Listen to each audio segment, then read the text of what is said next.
Hello, everyone. Welcome to the Horror Room. I'm Travis Bruce, and today we're doing another indie horror spotlight. Today, I have with us, he's a director, and he had a film that actually screened at the awesome film festival that I had a chance to be at this year, and the Magic of Horror, and it's called Blood, Bay for Blood. I have with us, he's the director, Harry Waldman. Harry, welcome to the Horror Realm. Thanks so much for having me. It's great to be here. It's a pleasure, man. Now, tell us a little bit about Bay for Blood. Yeah, of course. So, it's a story that it's very personal to me. Kind of as is the case with the majority of my short films, it is actually loosely based on a kind of rocky relationship I had with somebody back in high school, and I thought he was my friend, but he not so much. Basically, he had a little bit of a mean streak. He didn't just do it to me; he did it to a lot of our friends. There was a lot of talking behind people's backs, doing things that were not so nice, and he seemed to get a lot of pleasure out of doing these things for whatever reason. He's not someone I'm in contact with anymore, but yeah, he was somebody who I had spoken to a lot, and I thought we were close, and I kind of later learned we weren't so much. But anyway, the reason for me explaining that is that Bay for Blood is actually almost a little bit of a revenge fantasy. And for anyone who ends up seeing the film, I don't condone anything that the main character James does. He's a bit of a nut. But the interesting thing about his character, he basically ends up becoming the villain in the film. And while almost everything that happens in the film did not happen between he or I, it takes place after the two characters are in high school. But I went through a dark time in high school where he wasn't the only one. There were some times where I felt like I was being ditched, taken advantage of, etc. I know it happens to a lot of people in high school. So my head went to some very dark places. And this character James, I kind of injected all of my deepest and darkest thoughts, and kind of when I was psychologically at my lowest point, I sort of injected that into his character and kind of show that this character is a monster, but also tried to make the audience, while they don't agree with what he's doing, they at least kind of see how he became the character that he became. So it's very it's a bit hyper stylized. There's some action. There's a little bit of torture sprinkled in, but it's a pretty it's a pretty heavy character study, I would say. Very dialogue heavy, as is the case with most of my projects.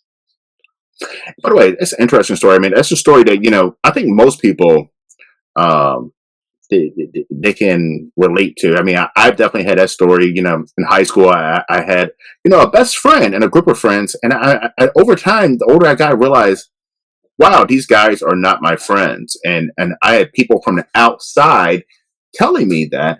But I guess you go through that with any kind of relationship. When you're that close in the middle, you don't see things that other people do. Absolutely. Yeah, no, I completely agree. It actually, kind of going off what you were saying, I didn't realize it was particularly this one person, but it was happening a lot in our group. I didn't realize how toxic some of the behavior was until I made some other friends later in high school. And I was explaining it to them, and I knew it wasn't good, but their reactions and kind of how disturbed they were by some of the behavior, particularly from this one person, kind of opened my eyes, kind of helped me take a step back and realize, yeah, this is not really normal. This is not acceptable behavior. So definitely hear what you're saying. Now, was it tough to pour a lot of your personal, memories and into this film? Yeah, no, great question. So I've had this question actually for my previous short film, Enter the Room, which that was also very personal to me based on a relationship I had with a roommate in college, etc. Anyway, yeah, so I think with this film I was more prepared because Enter the Room was my first professional film. That was the one where I was really worried because this one is a little more loosely based on the relationship I had with the friend. Enter the Room is very heavily based on this rough relationship I had with this roommate in college. And I was worried that when I was telling that story in particular, that it was going to be extremely painful. And what I found was not only was it not painful, it was not only cathartic, but just very fun. I guess not only the feeling of getting it off my chest, but you know, whether with this film with the character James who's crazy, or with Enter the Room where the character who's crazy was a bit crazy was based on somebody I met. And I was worried that when watching these characters, you know, that it would put me in an even darker place. But really, the opposite happened. I find myself chuckling at how ridiculous the characters are, and yeah, no, it was kind of like I said, one, great to just get the story off my chest, but two, so much fun to do, and that was such a pleasant surprise, and that's part of the reason why, you know, I'm still making films regularly. It's yeah, it's just been an absolute blast doing it, and I hope to continue to kind of tell these dark, crazy stories indefinitely in the future. I feel like most women do not realize that, like, you know, they think that, you know, the backstabbing and this and that amongst women is only with women, but men do it too. I mean, men backstab their friends. They will sleep with your girlfriend.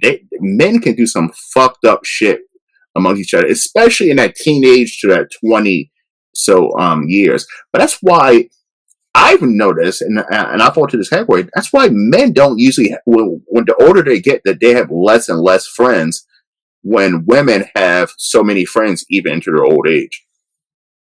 Yeah, no, for sure. I definitely think with guys it can be a little deceiving, just because and not everyone. I've definitely had a couple No. of friends who gossip, but I've seen guys, the guys I've been around seem to gossip a little less than some of the women I've met. However, that can maybe be a problem because it's one thing, not that I'm a fan of gossip, I generally am not, but maybe it's better to say something about someone and get it off your chest rather than keeping it all inside and then actually doing something messed up. So that was something that when I was younger, you know, maybe one of my friends, I thought, oh yeah, he thought this other guy was totally cool, but they actually had all this beef, but they just didn't talk about it, and they let it fester, and it turned into something darker and nastier by not saying anything in the first place.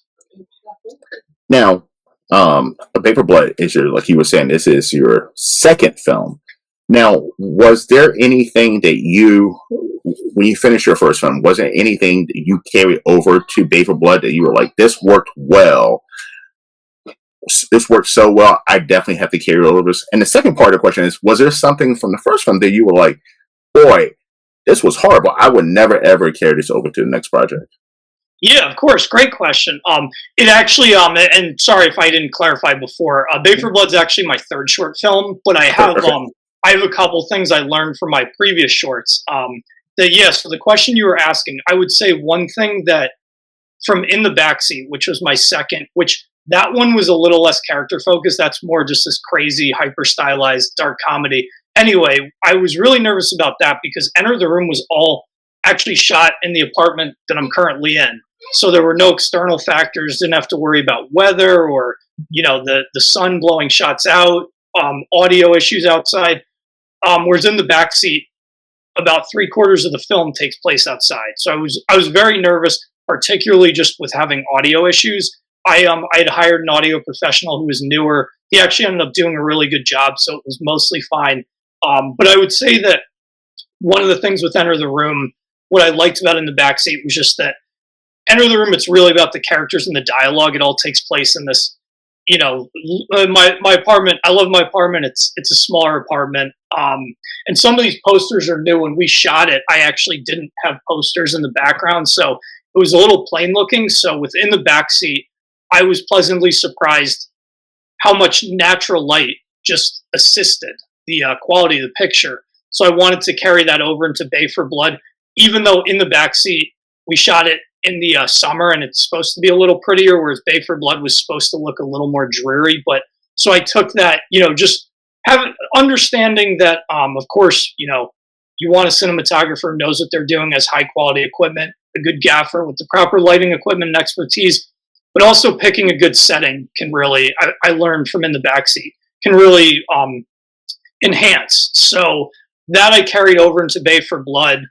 I would say for something that I felt that I dropped the ball on, that I tried to avoid, was for Enter the Room. It particularly happened the first day where my assistant director, and understandably so, he was a bit stressed out.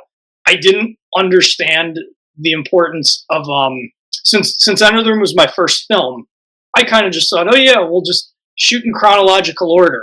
And I quickly learned that this was not efficient at all. I did not understand how long every time we changed what angle we were shooting from, Gaffer has to reset all his lights. My DP needs to reset. My sound person needs to reset. So particularly the first day, we were all very stressed and we did not get as much done as we needed to. I was fortunate that my assistant director, for a younger guy, he had a decent amount of experience. So he did a really good job keeping things moving quickly, and it ended up being okay. But I learned the importance of like, hey, like even if we have to jump around scenes, let's get everything that we're shooting at this angle from, because we're going to save that much time. So I sort of learned from that mistake I made for Enter the Room. And for Babe for Blood, I felt that I was more prepared and things went more smoothly in that regard.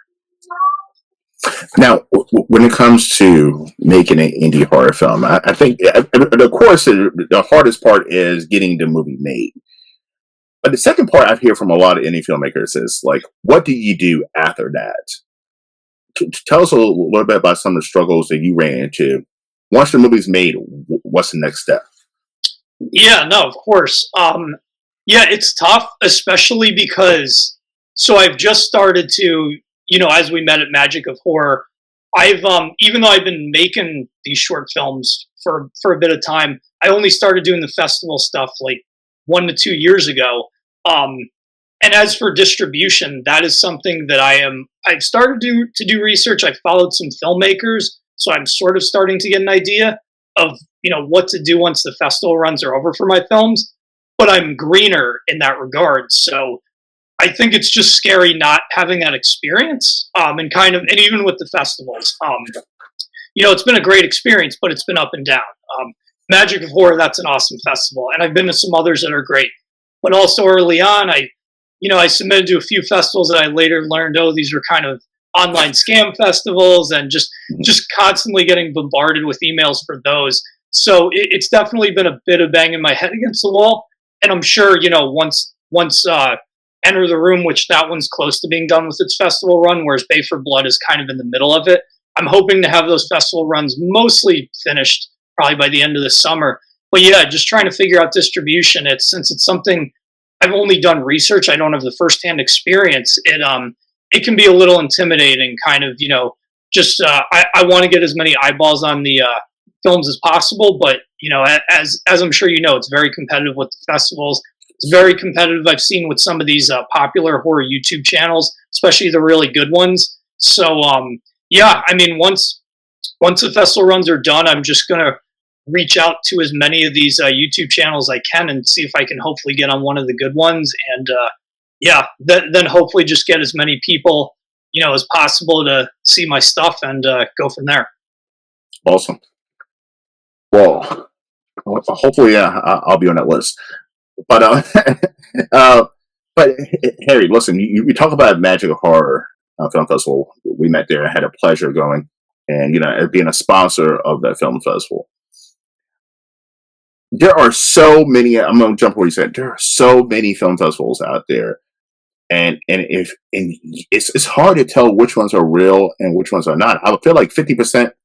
I had Jay Horton on, who's a big indie filmmaker, and he's and the statement that he said was 70%. I think he said 70% of the horror film festivals out there now are a scam, and whether they're not real or they're not legit or they don't have no credibility, or they take your money and run, or they have their friends fixed to win.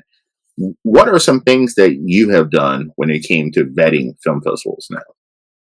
Yeah, great question. So I think it's kind of been learning from my mistakes, but some of the red flags I've seen with film festivals. Now it can vary, because I know there are a few filmmakers I've met who I follow where they actually have some pretty reputable film festivals reach out to them. That's because their film reached this certain. It's not only was it a very good story, had good actors, had the proper production values, just connected with people. And not to say mine haven't done that, but it's very rare. And those filmmakers may actually have some of the better festivals reach out to them. Me personally, though, in general, when festivals have reached out to me, particularly if they're reaching out with a discount code, which while I appreciate the discount code, I've learned a lot of those festivals are just mass emailing. They get mailing lists from every filmmaker on Film Freeway, and they're just blasting. They'll even BCC me, so I'll know I'm one of the many filmmakers who's getting this email, and I can tell by the email that they have not actually seen my film. They'll just write something really generic like, "Oh yeah, we saw your film Babe for Blood, and it really captured our attention." And there's nothing specific, so I'd say that is definitely a red flag. In addition to receiving emails, I used to get bombarded with a lot of Instagram and Twitter messages from festivals with kind of the same thing, especially, if they'd see me posting about some of my festival success.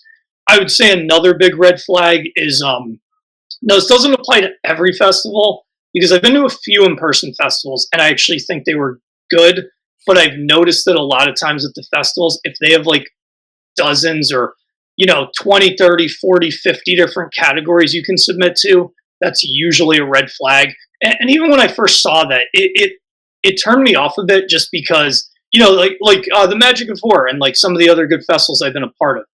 You just submit to for Magic of Horror, I submitted to the short film submission, and then they watch your film, their judges score it. If it scores high enough, you get in, and then if they thought that if one of your films scored a high enough category, for example, Babe for Blood's highest score was in the music score, so it ended up receiving a music score nomination, which I was super happy about. So that makes perfect sense. It turned me off a little seeing like, oh, I can submit to these 30 different categories, and just thinking, so if I submitted for best score, but the festival actually thought my acting was better, are they not going to consider the acting just because I didn't submit to that category? So that was something that always turned me off a bit, and I've just learned, over with the majority of these festivals, that's usually another red flag. I'd say some of the other things, just lack of communication. One thing that the Magic of Horror was really good at, they were near the top of festivals I've been a part of, is they would send a lot of emails and they'd provide a lot of information. Maybe some festivals worry, if we email the filmmakers every week, are we going to bother them? That does not bother me. That shows me that they care, especially if it's very detailed information. So that was where, one of the reasons, because I can't travel to every festival and I live in Chicago, but the Magic of Horror, everything that they were doing gave me a feeling, okay, this festival is legitimate. So that was why I flew out all the way to Virginia for that, and I'm glad I did. So I would say those are kind of the main things. Just looking for venues can be important too. I've still been a part of a few festivals I like that had this, but if something's showing in a library or a small classroom, that's more often than not that is not ideal. Where of course, if something is screening in a big theater, for example, I was at this newer festival in Milwaukee, and they screened in a giant theater, and the turnout was great. It was amazing. So I definitely think, venue, communication, and then just looking out for those little things like, and in general, I've been a part of a few good online festivals, but more often than not, the online festivals are not so good. So I have a couple that I'm a part that I continue to submit to because I like them, but in general, I'm trying to stay away from those. I'm trying to focus on the more reputable festivals that have an actual venue and seem to provide a lot of detailed communication. Because in a year and a half I've had this YouTube channel, I'm the indie horror guy, right? And I have probably as many film festivals reach out to me as you to say, hey, we want you to be a sponsor and promote our film festival. And I'm like, well, what does that entail? Oh, you just give us a couple $100 and you post the crap on your social media. But one thing that Magic of Horror is one of them. What made me sign up as a sponsor was that before I was even a sponsor, they reached out to me and it was like, hey, listen, we have a lot of previous from the last 5 years nominees and winners that would you be interested in interviewing them and promoting their work, helping us promote their work?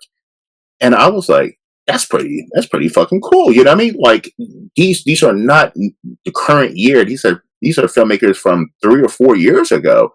And that's how I started interviewing a lot of their filmmakers, and I was like, this is pretty cool that they're sending me past film nominees and winners to still support them and promote their work. And that's when I had a chance to be a sponsor. I was like sign me up, because they're all about promoting their, and they're not the only one. There's a couple who are like that, but talking about Magic Heart, Magic Heart is even in the following years, they're still going to be out there promoting your film. Yeah, no, absolutely. I noticed on their Instagram and just social media in general that they're still posting about. I think I saw it today or yesterday. They posted about a film that was in their maybe like 2018 or 2019 festival. So that's very uncommon. I feel like Mm-hmm. even some of the really, some of the better festivals I've been a part of, and I get it, like they do a new season, so then they focus on those films. But I have noticed the Magic of Horror is one of the only festivals I've been a part of where they seem to keep promoting you, even after, long after your film has been at their festival. And I think that's awesome. I agree. I agree. By the way, anybody, if you get a chance to go out to a film festival, Magic Horror, I mean, it's in the middle of nowhere in Virginia, but it's definitely worth it. It's definitely worth it. I mean, they do a great job there. It's a nice venue. Yeah. Now, did you stay in one of the cabins there, or did you stay in No, a hotel?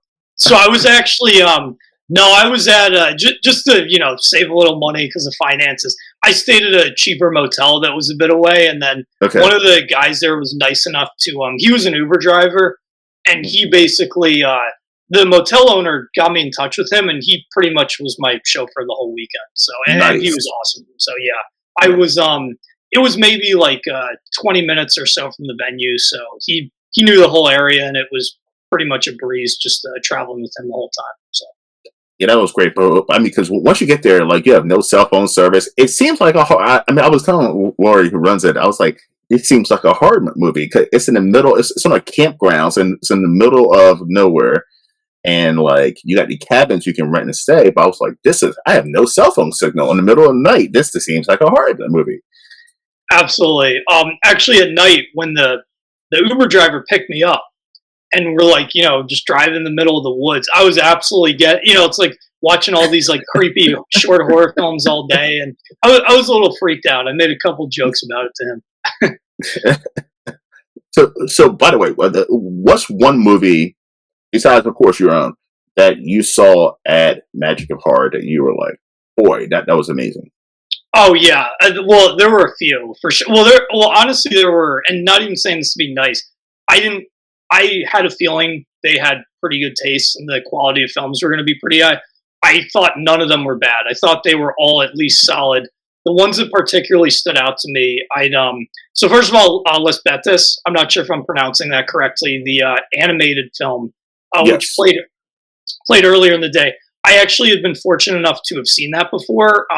That is still, to me, one of the just strongest short films I've ever seen in a festival. It apparently, if you weren't aware, the director of it, I believe he had animated. He at least was one of the animators on Guillermo del Toro's Pinocchio.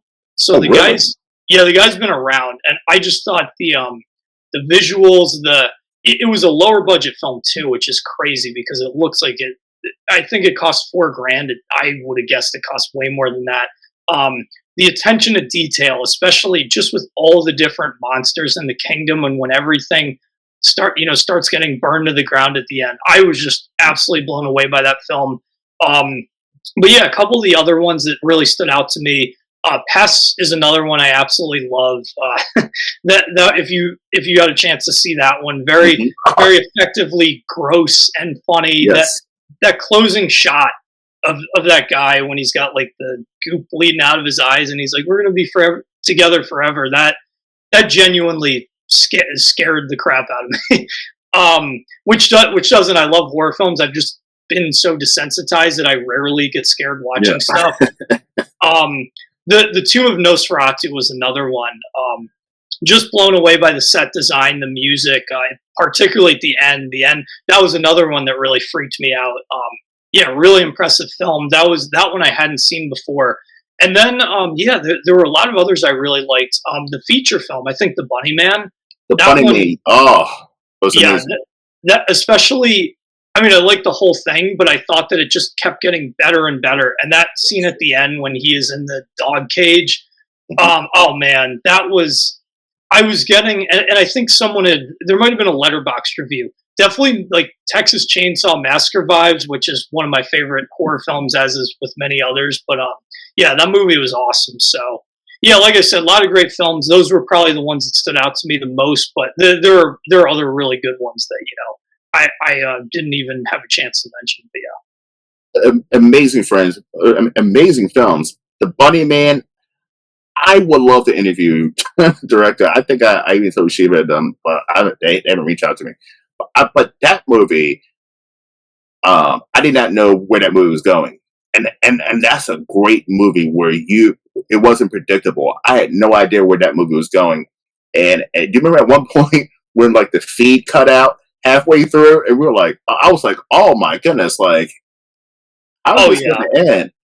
And then we were finally able to get it up. I was like, that movie was so damn good, and I did not see half of that stuff coming. Yeah, no, and I'm glad you brought that up actually because how I knew I really liked the film because I was into it the whole way through, but it was if it was something I didn't care about as much when the feed went out, my reaction would have just been like, okay, but I was pretty upset, and I'm just Everybody like was. praying like please get this fixed, and I felt like that was the consensus of everyone in the room, Hmm. and that was when I realized okay, like I really like this movie, and then of course, once it went back and it just kept building and getting crazier. Yeah. Yeah, because I saw like I've seen several Bunny Man type films, and I was like when I had my little pad while I was taking notes and stuff, I was like, oh, here we go, another Bunny Man movie. And then like, but this was like something I did not see it coming at all. I didn't see it coming out. I didn't even see like even like they had a hip hop vibe to it, and I did not see that. I mean, it just yeah, it was a shockingly great movie all the way Yeah. around. Yeah, no, I completely agree. And that's where it's always better when you're, or at least for me, maybe not for everyone, but, I feel like for a lot of indie people, we want to have our expectations subverted. We want to have that, like, oh crap moment. I did not see that coming. And yeah, the whole thing, especially at the end when it was just like, oh my God, like, where is this? This is crazy where this has just Yes, gone. But yes, the Bunny Man. Everybody out there, I don't know where you can find that or whatever, but like such a good movie. Such a good oh movie, yeah. and Oh, most of the movies, I mean, all the movies. There wasn't, like you said, wasn't one movie that I saw that I didn't enjoy. I enjoyed every single one of yeah. the movies there. Absolutely, yeah. No, yeah. I'll be keeping an eye out for the Bunny Man for sure. Though I'm looking forward to the day where it's out streaming because definitely want to check it out again. Oh, it's such a good movie. All right, Harry, where can everyone find you and your work? Yeah, of course. So the easiest way to find me is Google Harry Waldman, HarrywaldmanWaldman. If you Google Harry Waldman filmmaker, or if you Google Edgewater Film Productions, that's my company. My website is edgewaterfilmproduction.com. Yeah, and I mean, Instagram hwaldman18. I have Facebook, I have Instagram, X, Threads, et cetera, YouTube, Vimeo, IMDb. But yeah, the easiest way, like I said, just Google Harry Waldman, and all the social media handles should show up.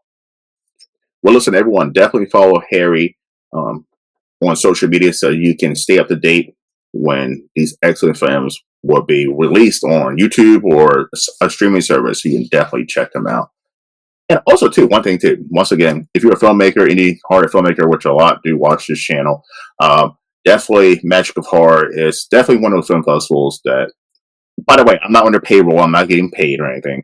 Um, they are a legit great film festival. And if you're just a horror fan, definitely go out there to that film festival. You'll definitely have a great time. Harry, it's been a pleasure having you on, my friend. Are you going to Magic of Horror next year? Or is that Next too year, far?